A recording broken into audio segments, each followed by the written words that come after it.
গত বছর জুলাই মাসে যখন রাজপথে আন্দোলন হয়েছে, সংবিধানকে ভায়োলেট করে হয় নাই, ফলে সংবিধানে আছে এটাই চূড়ান্ত কথা। এই বিবেচনার থেকে আমাদেরকে বেরোতে হবে। আমি এখানে প্রকাশ্যে বলি, আমরা সকলে সংবিধান ভায়োলেট, আমি সংবিধান ভায়োলেট করে এখানে এসেছি, আপনি এসেছেন। তারপর আপনি বলেছেন যে এই সংবিধান গত তিনটা নির্বাচন কে আপনার মানে কি বলবো যে অবৈধ নির্বাচন অনুষ্ঠানের সুযোগ দিয়েছে। এই কথার সাথে আমি একমত না। এই সংবিধান দেয় নাই, ওই স্বৈরাচাররা এটা করেছে। এই সংবিধান আমি বলেছি এই স্বাধীন নির্বাচন কমিশন। শুনেন, যে নির্বাচন পরিচালনা করবে এবং সরকার, যে আপনি তত্ত্বাবধায়ক অন্তর্বর্তীকালীন সরকার, আপনারা এই কাজটা করতে যাবেন। নির্বাচনী এলাকা নির্ধারণ সংক্রান্ত যে দুইটা প্রস্তাব আজকে আমাদের সামনে দেওয়া হয়েছে, খ প্রস্তাব যেটা, এটাতে আমার মনে হয় সবাই একমত, এটাতে কোনো কারো দ্বিধাদ্বন্দ্ব নেই।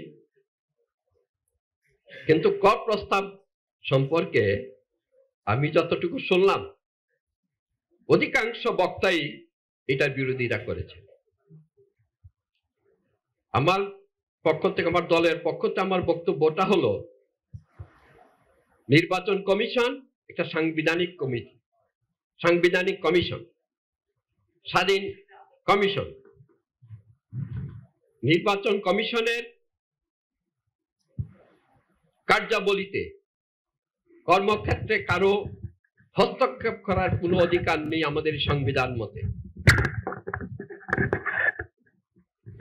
আমাদের সংবিধানের 119 আর্টিকেলের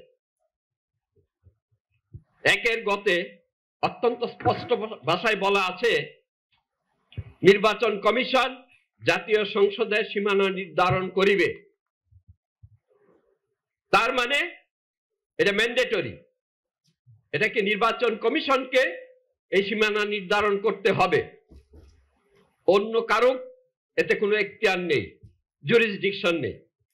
এখন যদি একটি স্বাধীন কমিশন গঠন করা হয়, তাহলে অবশ্যই আমাদের এই সংবিধান সংশোধন করতে হবে, সংশোধন ছাড়া এটা করা যাবে না। তো কাজে আমরা যদি আলাদা একটা ভবিষ্যতের জন্য আদমশুমারি কিংবা জনশুমারির পরে আলাদা একটা কমিশন করি, এই আমাদের এই সংবিধানের এই আর্টিকেল 19(1) কে ভায়োলেট করে, সেটা তো অবশ্যই আর্টিকেল 26-এ সেটা বাতিল বলে গণ্য হবে। সংবিধান সংশোধনের বিষয়টা তো আমরা এই জায়গায় বসে সিদ্ধান্ত দিতে পারি না। ভবিষ্যতে কোন নির্বাচিত সংসদ সেটা পারবে, অবশ্যই 2/3 মেজরিটিতে। এখন এই জায়গায় আরো বক্তব্য আসছে, বেশ কয়েকজন বক্তা বলেছেন, এটা আমারও অভিমত, যে আলাদা একটা স্বাধীন কমিশন গঠন করা হবে, সেই কমিশনের সদস্যরা কিন্তু এই মাটিরই সন্তান হবে। নির্বাচন কমিশনের সদস্যকে যদি প্রভাবান্বিত করা যায়, সে যদি স্বজন প্রীতির দোষে দূষিত হয়, তবে ওই যে আলাদা কমিশন করা হবে, তারা কেন হবে না? তাদেরকে তো করা যাবে, তারা তো ফেরেশতা হবে না। আর আপনি যতই ক্ষেত্র বাড়াবেন, দুর্নীতির ক্ষেত্র প্রশস্ত হবে, স্বজন প্রীতির ক্ষেত্র প্রশস্ত হবে, প্রভাবান্বিত হওয়ার ক্ষেত্র প্রশস্ত হবে। কি দরকার আর একটা কমিশন বাড়াইয়া মাথাবাড়ি একটা প্রশাসন করা আর নির্বাচন কমিশনের হাতকে বেঁধে দেওয়া? নির্বাচন কমিশন নির্বাচন পরিচালনায় এটা স্বাধীন সংগঠন, স্বাধীন কমিশন, এটাকে আরেকটা কমিশন করে পাশাপাশি এটার ক্ষমতাকে খর্ব করা, এটা নির্বাচন কমিশনের যে আইডিয়া, সেই কনসেপ্ট বিরোধী, আমাদের সংবিধান বিরোধী। কারণ এলাকা নির্ধারণ নির্বাচনের একটা অংশ, একটা ভাইটাল পার্ট। ভাইটাল পার্ট আমরা আরেকটা কমিশনের হাতে তুলে দিয়ে নির্বাচন কমিশনকে আমরা স্বাধীন বলতে পারি না, নির্বাচন কমিশনের হাত বেঁধে দিতে পারি না। কাজেই এই জায়গায় ম্যাক্সিমাম সদস্যের যে মতামত, আমি সেটার সাথে শ্রদ্ধা রেখে আমি বলতে চাই, এই যে ক প্রস্তাব যে স্বাধীন নির্বাচন কমিশন, এটাতে যাওয়া উচিত না। আজকে আপনারা সেই সংস্কার কমিশন থেকে যদি এটা করেন, তাইলে এই নিশ্চয়তা কে দিবে? সেই কমিশন যে দুর্নীতিগ্রস্ত হবে না, সেই কমিশন যে প্রভাবান্বিত হবে না। কাজে ক্ষেত্র না বাড়িয়ে নির্বাচন কমিশনকে কাছে যে দায়িত্বটা আমাদের সংবিধান অনুযায়ী দেওয়া হয়েছে, নির্বাচন সংক্রান্ত সকল ক্ষমতার অধিকারী হলো এই কমিশন, একটা সার্বভৌম সংগঠন নির্বাচন পরিচালনার জন্য। কাজে তার হাত পা বেঁধে দেওয়া ঠিক হবে না। ধন্যবাদ। এই জায়গায় একটু ঠিক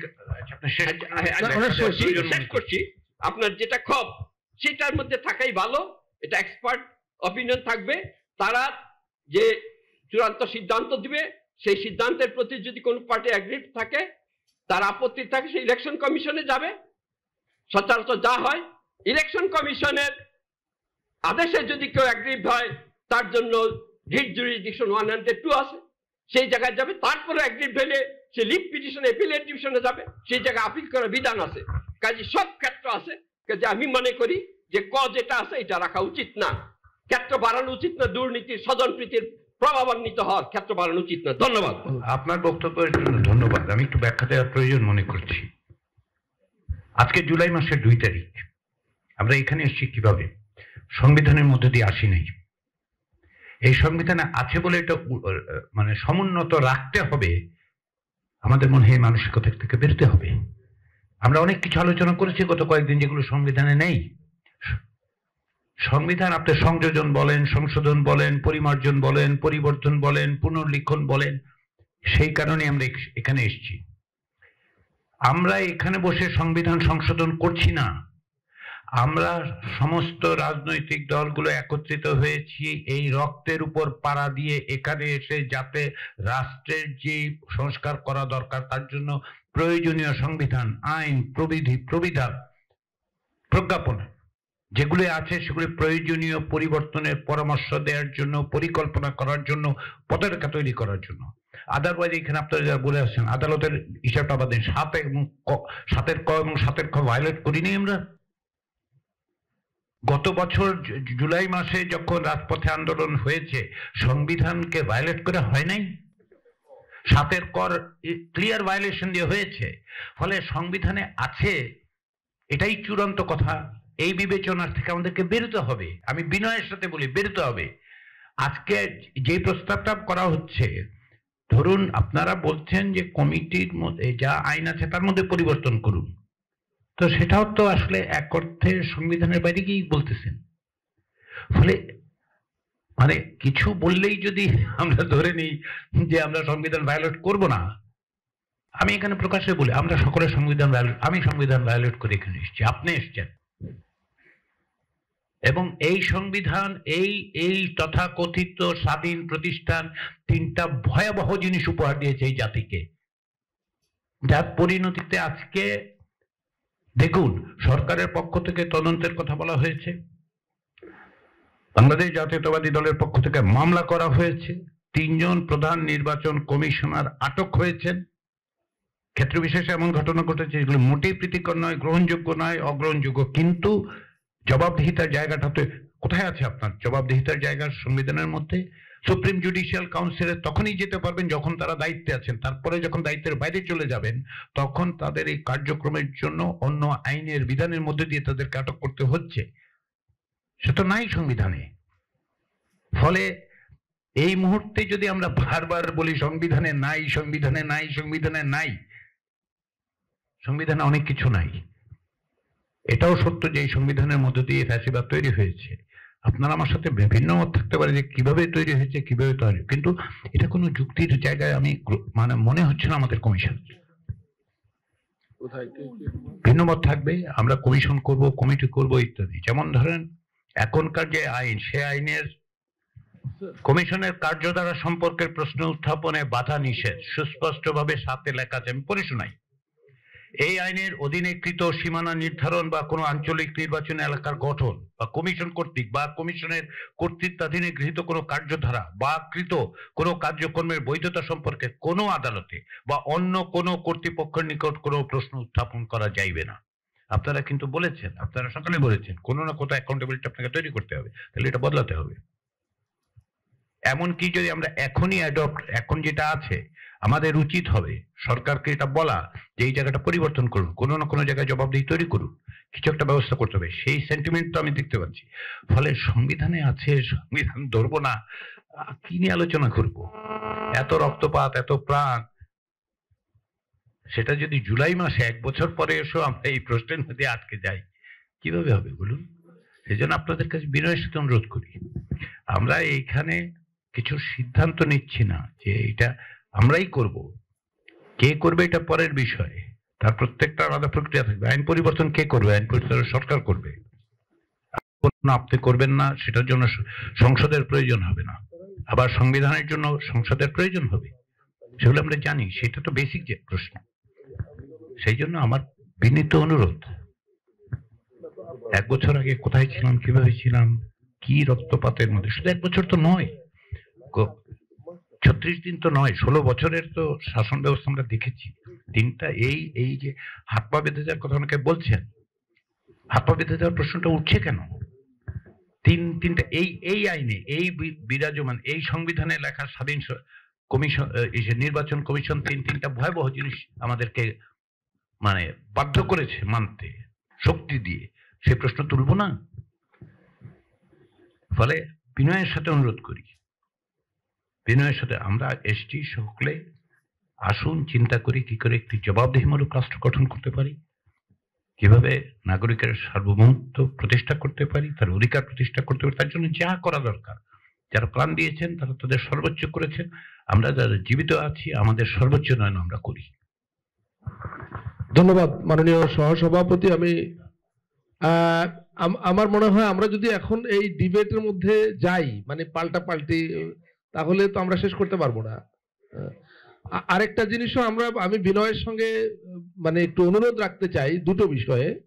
একটা হলো যে আমরা বক্তব্য দেওয়ার সময় আমাদের অনেক সম্মানিত নেতৃবৃন্দ, আমরা যদি একই কথা রিপিটেশন পরিহার করতে পারি, আমি লক্ষ্য করেছি, নিশ্চয়ই অন্যরা লক্ষ্য করেছেন, যে ঘুরায় ফিরায় একই কথা 4 বার 5 বার 6 বার পর্যন্ত বলা হচ্ছে, এতে সময় অনেক বেশি লাগছে। তো বিনয়ের সঙ্গে এটা একটু লক্ষ্য করি। আরেকটা বিষয় হচ্ছে যে এটা আগেও বলেছি, এখন আবার একটু বলি, যে জাতীয় ঐকমত্য কমিশন এই আলোচনার জন্য প্রত্যেকটা আলোচনার আগেই দলগুলোকে চিঠি পাঠায় এবং অনুরোধ করে যে প্রতিনিধি দলের নাম দেবার জন্য। আমরা বারবার স্মরণ করিয়ে দিয়েছি যে যাদের নাম আপনারা পাঠাবেন আমরা তাদের জন্য বসার অ্যারেঞ্জমেন্ট, তারপরে আমাদের স্ন্যাক্স, আমাদের মধ্যাহ্নভোজ সব আয়োজন করতে হয়। সুতরাং আমরা যদি সেভাবে আপনারা আসেন, যে তালিকা পাঠান সে অনুযায়ী আসেন, আমাদের জন্য ভালো হয়। কিন্তু আমরা লক্ষ্য করি মানে কেউ কেউ আছেন সে চিঠির কোনো জবাবই দেন না, কোনো রেসপন্স করেন না, পরের দিন 2 জন 3 জন 4 জন ইচ্ছা মতো চলে আসেন। এটা খুব বেশি না, অল্প সংখ্যক দল। আমি এই মুহূর্তে বিনয়ের সঙ্গে অনুরোধ করছি, যাদেরকে যে সংখ্যক প্রতিনিধি আসার জন্য আমন্ত্রণ জানানো হয়েছে সেটাকে সম্মান করুন, তাহলে কমিশনের কাজে সুবিধা হয়। এবং হিসাবের বাইরে যদি আসেন সেটা আমাদের জন্য খুব সমস্যাজনক, আমাদের সহায়তা করুন দয়া করে। আমি আফ্রিক ভাইয়ের কাছে পরে, আপনি এটা কি মাননীয় সহসভাপতি, আপনি কি এখন আফ্রিক ভাইকে আবার, জি মাইক্রোফোন দিন।